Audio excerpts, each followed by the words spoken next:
It is by far and away the biggest city in Africa, with a population of 15 million. Its location on the River Nile has made it a cultural leader both in Africa and the Arab world. It is, of course, Cairo. It's a city which leads by example, and in football, it's no different. Clubs from Cairo have won 12 African club titles. Their nearest rival, Yaoundé in Cameroon, can boast just 5. And in the final of this year's African Champions Cup, Zamalek were aiming to make it 13. Behind the statistics, there lies an even greater story, involving this man, the Zamalek captain Ismail Youssef. This year, Zamalek were aiming to be the first team to win the Champions Cup 4 times. Remarkably, 32-year-old Ismail Youssef has been a part of all 3 of Zamalek's previous wins. Zamalek first won the Champions Cup in 1984 when they beat their opponents in this year's final, Shooting Stars from Nigeria. And in the first leg in Cairo, they won 2-0, with both goals coming from Gamal Abdul Hamid.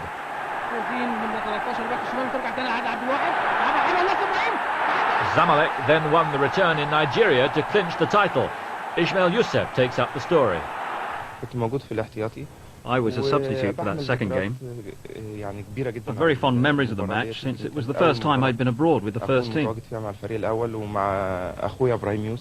My brother Ibrahim Youssef was the captain of the side. He was the best player in Africa at the time. And we succeeded in winning the game 1-0. 2 years later, Zamalek were back in the final again, this time against Africa Sports from the Côte d'Ivoire. Ismail Youssef had had a dream start to his career, part of a Zamalek team that was now growing in international stature. Once again, the first leg was in Cairo, and once again it was Gamal Abdul Hamid who gave Zamalek the lead. Ismail Youssef. It was Ismail Youssef whose pass led to the second goal for a 2-0 win. In the second leg, however, Zamalek lost 2-0 and only won the cup on penalties in the hostile atmosphere of Abidjan. In that game, there were some very strange incidents. Some of the Ivorian fans brought along pigs which they killed to try and put us off. Of course it affected us, we were intimidated. But eventually we won the match and took the cup for the second time. The success story wasn't over. There was a third final in '93 against Ashanti Kotoko of Ghana. After 2 0-0 draws, that save gave Zamalek the cup for a record-equalling third time, and they won the trophy outright. 3 wins in 3 finals, and Ismail Youssef had been part of all of them. A remarkable achievement, but not a unique one. Afia Conakry from Guinea had won the cup 3 times in the 1970s, and several members of that team had 3 winners' medals. This is the area of Zamalek, close to the centre of Cairo. Formed in 1911 as Al Mokhtalad, patronage from King Farouk ensured that Zamalek have always been known as the aristocrats. This is where Zamalek are based. Behind the gates is a huge sports club catering for many different sports. The stadium isn't used for league games anymore because access is only through the grounds of the club and isn't deemed safe, but it's not bad for a training ground. Income comes from the 22,000 members, each paying $10,000 a year, as well as from the shops which surround the complex, all of which are owned by the club. But as with most multi-sports clubs around the world, it's football which is the biggest and which feeds the budgets of the other sports. It was from the ranks of these kids that Ismail Youssef came to prominence. I joined Zamalek because 2 things attracted me. Firstly, my elder brother Ibrahim Youssef was playing for Zamalek, and all my family were fans of the club. Secondly, Zamalek are renowned for their beautiful football. I've never left the club, and I never intend to leave until I've retired from football, God willing. Zamalek had lost the first leg of this year's final against Shooting Stars, 2-1 away in Nigeria to set up an exciting second leg.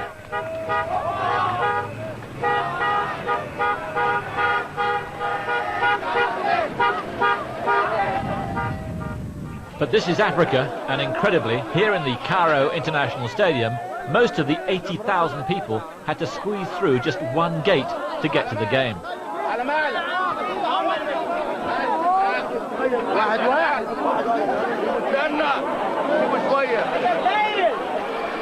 By midday, 3 hours before kickoff, the stadium was nearly full. 80,000 fans creating one of the truly great sights in world football.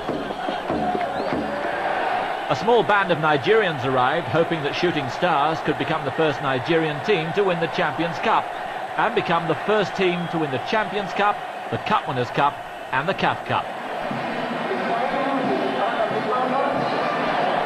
Ismail Youssef and Zamalek hoping to write themselves into the record books.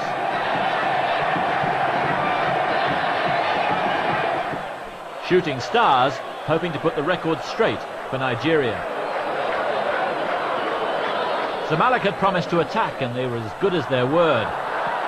Mehdi Abdul Hadi had his effort blocked. It fell to Ayman Mansour, and Abdul Hadi was there to finish off the move he'd started.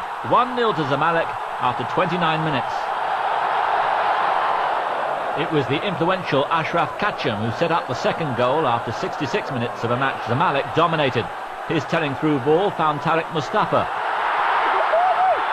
and it was easy for Ayman Mansour.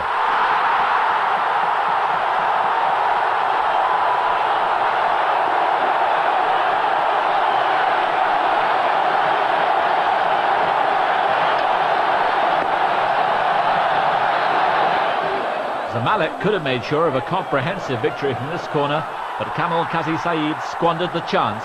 It was to prove costly. With Zamalek coasting to victory, they relaxed with only a minute to go. Kubenga Okinawa found himself unmarked and levelled the scores 3-3 on aggregate. There's no extra time in African club competitions, so it was down to penalties. Good reason for the Nigerians to pray. Both Zamalek's victories in the 86 and 93 finals had come through penalties. With a score at 4 penalties each, it was sudden death. Johnson Adimolo had to score. He thought he had. The referee said no. Zamalek, champions of Africa, for a record 4th time.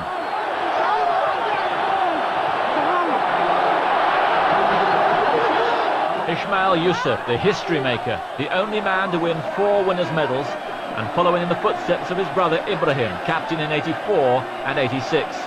There was also a first medal for veteran Ahmed El Kass, the star of Egypt's Italian 90 squad, along with Ismail Youssef. El Kass was transferred to Zamalek from unfashionable Olympic Alexandria only at the start of the season.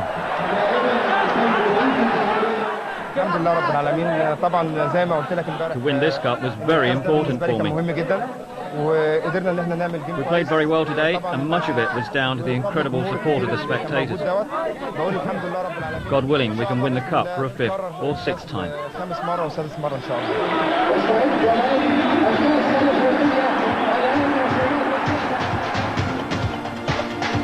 Next week in Football Mundial, the first of 2 programmes looking back on the highlights of 1996. The colour and the characters.